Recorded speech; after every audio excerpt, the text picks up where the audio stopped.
Have you watched The Minion? New Japaner, exquisite as always. That Naito chap, I tell you, he is quite the future. And I didn't see you come in. Welcome to our little NXT Jazz Club. As I'm sure you can relate, we like to discuss WWE's more classy product in a more suitable venue. Actually, you know what, old sport? Let's leave this crowd. Let's really dive in deep. You're new to NXT, right? On what? Episode 123 or something? Follow me to a little back room I rent out and we'll discuss it. Come along now. Come on. I've never been a part of something as special as NXT. Yes, that is Johnny Gargano you just saw. He does come by every now and then. Try not to look too hard. Come along. Just through here. Yeah. Here we are. Take a seat and let's begin.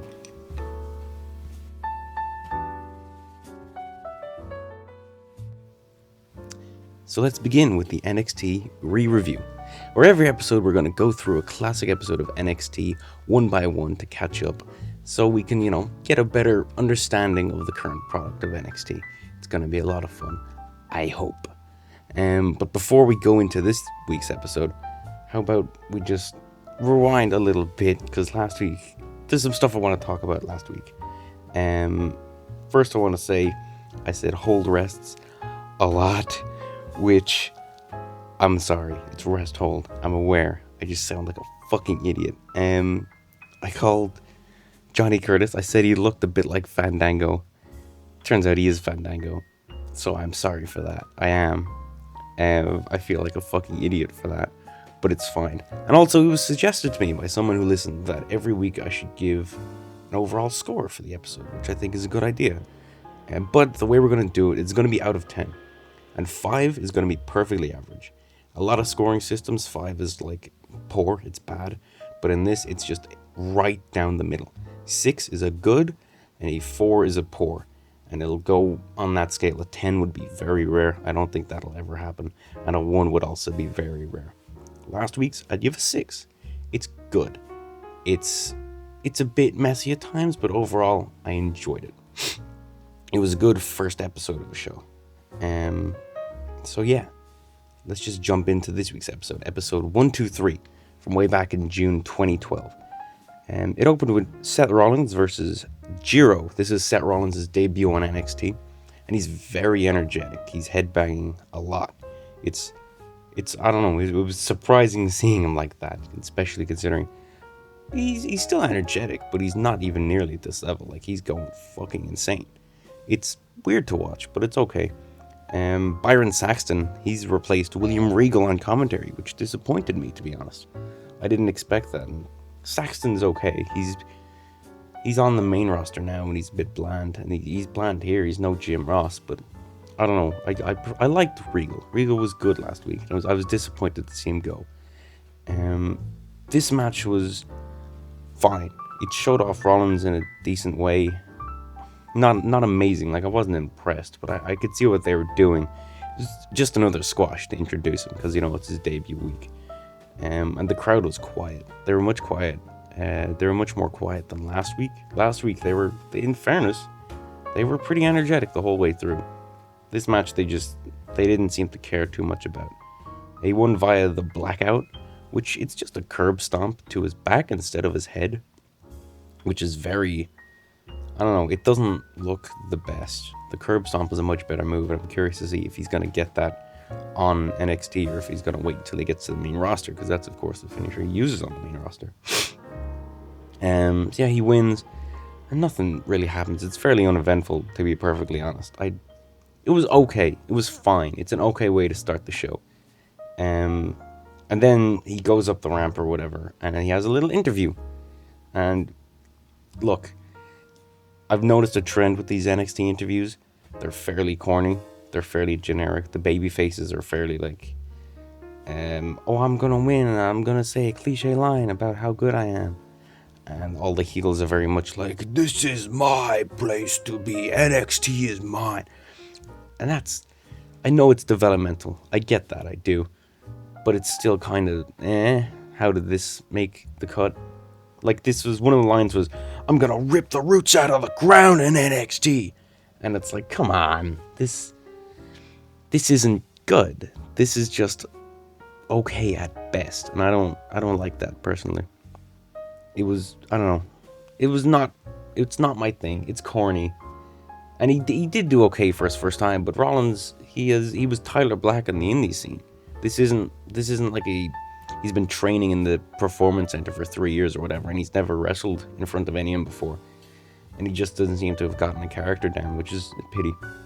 But then he's interrupted at the very end of his promo by Jinder Mahal.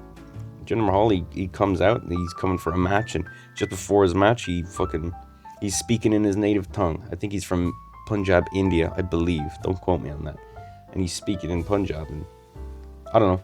It's fine. It's also generic stuff. Maybe that's what rubbed me the wrong way. It's the fact that we got a generic face speech, and then a generic heel speech straight afterwards. And then Jason Jordan interrupts Jinder Mahal midway through Jinder's promo thing. Jordan still has his stupid hair. I was surprised to see him. They referenced how last week he didn't get his match with Damien Sandow, and when they said that, I was like, oh, well, I guess he wouldn't have wrestled on these tapings yet, so it makes sense that he'd come out. But I was still surprised. His hair still looks fucking dumb. And they had a match, and it was another squash match. It was the second squash match on the show. He won via submission, the camel clutch. This was probably the weakest match on NXT from this week and last week so far. This was really boring. This just wasn't very interesting at all. It was just, there was nothing to it. There was nothing to it at all. And Jinder's okay, and Jason Jordan can be very good, as we will at some stage find out. But there was just nothing to this match. There was nothing interesting at all. It was just a boring squash. Jinder, afterwards, he finished his promo that he got interrupted with when Jason Jordan came out. And like I said, generic, worst segment in NXT so far. Then there's a video package. There's a video package on someone who's about to debut, Leo Kruger, who's Adam Rose. He turns into Adam Rose at some stage.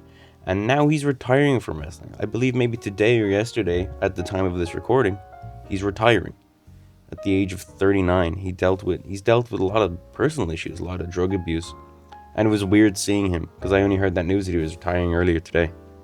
It was very weird seeing him. It's weird seeing what he was, and he's in good shape here. And I'm not sure what he's like now, to be honest.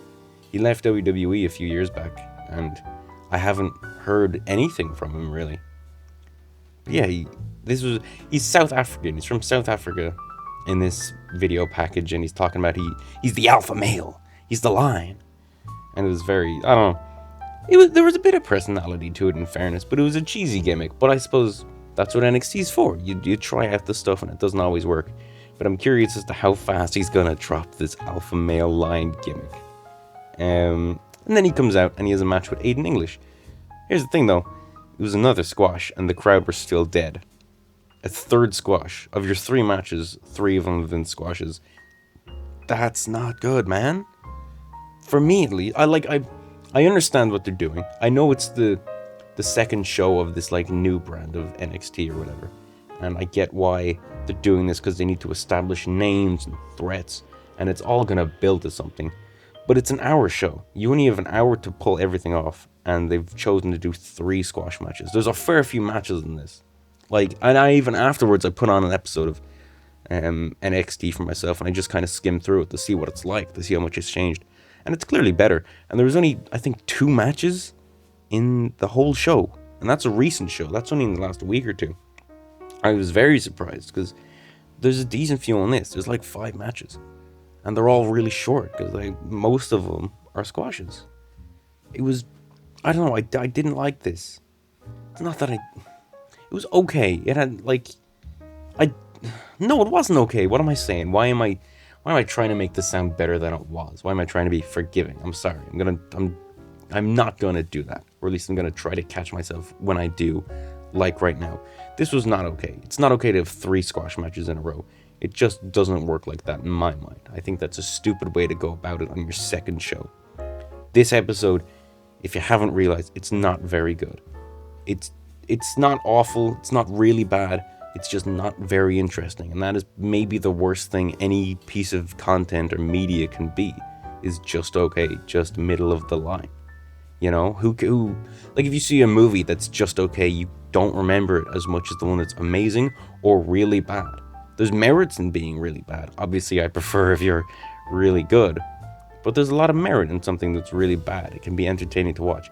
This episode wasn't that. This is one that I'm gonna forget tomorrow. I'm gonna forget it when I'm recording this next fucking episode 124, whenever that is.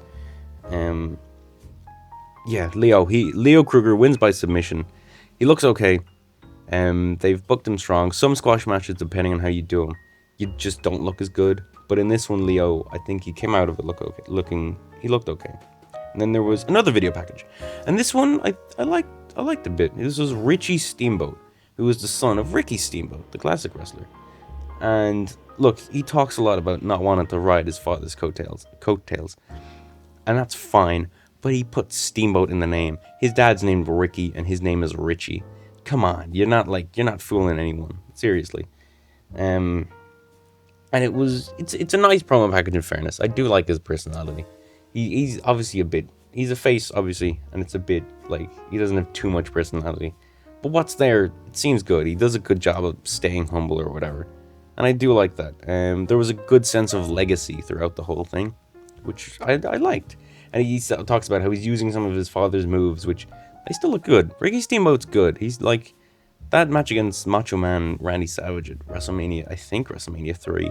That still holds up. It's still a decent match. It's not, it's not amazing by today's standards, but it's still like a solid match when you put everything into account.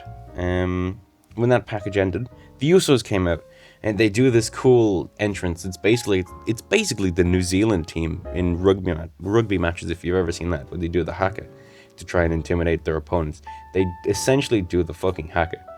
I don't know if it's a Samoan thing that I just haven't picked up on at all, because obviously I'm not of Samoan descent, if you haven't figured out yet. But they're doing their basic haka, and it's pretty cool. One of them's like, when I say oos, y'all say oh, oos, and then the crowd responds, oh, it's nice. It's cool. I think they were one of the people that they kept on NXT from the previous incarnation of it a couple weeks ago. So they clearly had a bit more, they've had a bit more time to develop what they're doing. But they seem to have done it well, and they have a good look. And they're twins, of course. Then all of a sudden, William Regal and Chris, I don't know Chris's last name, so I'll just call him Chris, join the commentary team, and while the Usos are making their entrance. It's very odd. So there's a 4-man commentary booth just for this match as well. I don't think William or Chris are commentating any other matches in the show. It's just one match they come out. It's odd, and it pays off in the end, because I'll talk about that in a second. The Ascension come out. The Usos are fighting the Ascension, and then there's a good Samoan headbutt spot where they, like, an Uso and one of the members of the Ascension, they headbutt each other, and Uso's just like, dude, I'm Samoan, what the fuck are you doing? Because of course, tradition, Samoans are good at headbutts, It's one of those things I like. It's nice. I like when they use those family moves, like the Samoan drop is also used in this, and I do like that move. Stuff like that I really like. So it was a nice spot with the Samoan headbutt thing. The commentary, it's funny. It's actually it's funny. William and Jim Ross talk about how they can't tell the Usos apart, and I think William's like, oh well, I know Jimmy has the tattoo on his chest, and Jim's like, I thought Jay had the tattoo on his chest. So they do a good job there. It's actually funny. And William talks about he wanted to set his 2 twin girls up with the Usos, which made me laugh, because there's a lot of implications there that are very odd, but whatever. It was an okay match. It should have gone longer. It had the potential to be a great match. If that was on later on, if you're watching for the first time, NXT does eventually get big specials, and they can have really long matches on there that can be great. If this is on, I don't know if it is. If this is on one of those specials, I'm looking forward to it, because this had a lot of potential. It was okay. It wasn't bad, but it really did feel like it could go longer. The Ascension won, which going into it, I was like, okay, they gave the Ascension a squash last week, so they're going to want the Usos to lose to them this week, which would make sense. But in fairness to them, they played it in a way where there was a solid minute or two where I was like, oh, the Usos are going to win. This is surprising. And then I was surprised again when the Ascension won, which that's good. That's like really solid booking. I think that it's always good to have your audience be a bit iffy on who's going to win. I think it was, who was it this week? Sean Spears, Ty Dillinger, who he's in NXT eventually. I don't know if he is. I don't know how when he pops up, but he'll pop up eventually. He talked about how he was frustrated with WWE's booking and that a lot of the times you could just tell who was going to win a match before it had even started, which is true. And in this match, it didn't feel like that, which that's great. That shows a lot of potential for both teams. So yeah, Ascension win, and then we move on to our next match, which is Richie Steamboat, his debut, versus Rick Victor from last week. He fought last week, I believe. Did he fight? I think he fought last week. Yeah, I just can't remember against who. I don't know anything about Rick Victor, to be honest. I just know I remember laughing at his name. And Richie Steamboat's dad, Ricky Steamboat, he's in the audience as well, and it's lovely because he genuinely seems so proud of his kid. It's nice. It made me smile. So I feel good for him. And Richie won that match, and it was a good showing for Richie. I like him. I really do see potential. He won with a sling blade, which, I don't know. That's never been a move to me that's felt like a finisher. Maybe it was Ricky's finisher at some stage, or it's like an iconic move of his. I'm not 100% sure, but it seemed weird to end the match on that. And the commentators also seemed a bit like, oh, he won with the sling blade. But that's fine, I guess. I don't know. I like Richie. I do. I really do. I hope he gets a decent run in NXT. But then, what bloody happens but the Raw rebound? It's the Raw fucking rebound. I complained about this last week, and it's happened here this week. I'll go through what was on it, because fuck it. It was a John Cena versus Chris Jericho match. And to be fair, it looks like an alright match. I kind of want to go back and watch it. So maybe they've got me. Maybe the Raw rebound has worked. But at the very end, not at the end of the match, Cena's about to win or whatever, and then all of a sudden, well, it's the big show. I'm so sorry. The Big Show comes out, and he attacks Cena. This is bad. It didn't look good. I don't think I'm gonna. I know I said I might want to watch it, but if I just seen the Chris Jericho and John Cena part, I was like, this is kind of cool. But then the Big Show thing looked awful. I think he turned face last week as well in the last Raw rebound. I remember the big John Laurinaitis, big heel at the time. He was like, come out here, Big Show, and fight for me. And Big Show was like, nah. So maybe he's turned heel again. I don't know. I wasn't watching at the time, so I can't remember what happened. But, man, I'm glad I wasn't watching. So I don't think I'd want to see John Cena versus the Big Show at a major pay-per-view. They're building towards Money in the Bank. Anyway, Antonio Cesaro. He came out next, and which surprised me. I forgot he was this week with his manager, Oksana. Oksana brings me back. She gives me nostalgia. She was...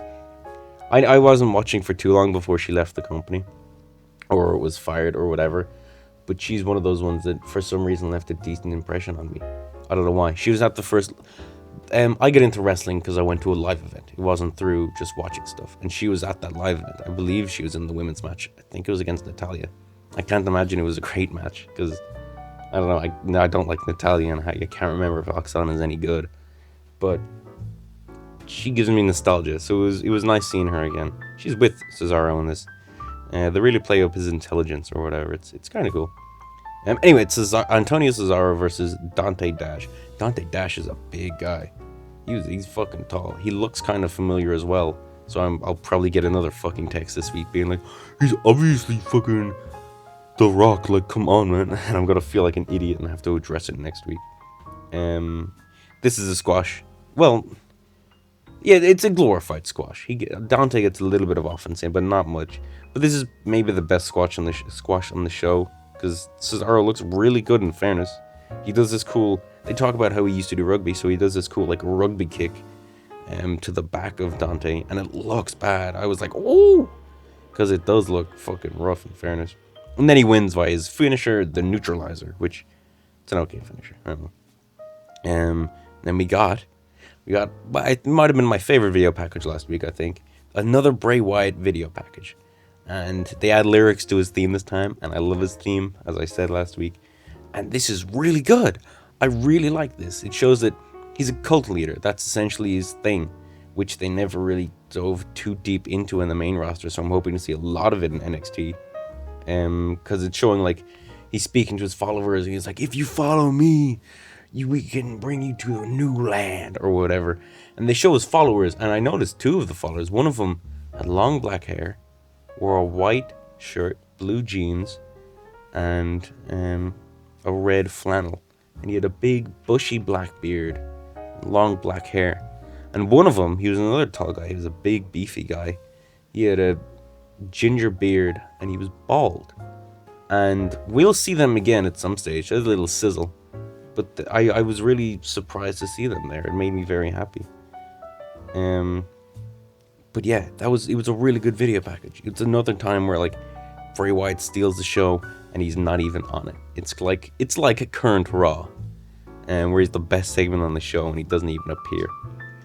And then that leads us to our main event: Derek Bateman versus Johnny Curtis. Who, you know what I noticed here? Maybe this was the same last week and I didn't notice. Summer Rae, who later goes on to be Johnny Curtis's manager, she's the bloody ring announcer here. She's introducing him. Summer Rae's lovely as well. She seems like the most genuinely nice person in wrestling. It's very nice. I was really surprised to see her here. I wonder when because she does go on to wrestle eventually, so I wonder, is she going to do any of that in NXT, or is she going to have a connection with Johnny Curtis here, or are they just going to send him up to the main roster, and that's where, like, with her. There's a good bit at the start where Johnny Curtis just slaps Bateman, and he fucking sprints out of the ring immediately, and they have a little chase around the ring. That's something I liked in this match. There was a bit more personality than any other match in the show, I think. It seemed like there was more of a story. They seemed to have some sort of rivalry from the past NXT that I'm unaware of. Based not only on this, but their little promo thing last week behind the scenes or whatever, in the bathroom. And eventually Bateman's able to slap him back, which is, yeah, it's alright. Jim Ross in the middle of the match, he says that he's in the next episode is going to be a women's match, the first women's match in this new NXT, and the debut of Cassius Ohno, who has such a good theme. It makes me giggle every time I hear it. I wonder if they'll use it next week. But I'm curious to see what the women's match is going to be, and I'm curious to see who Ohno is going to be fighting.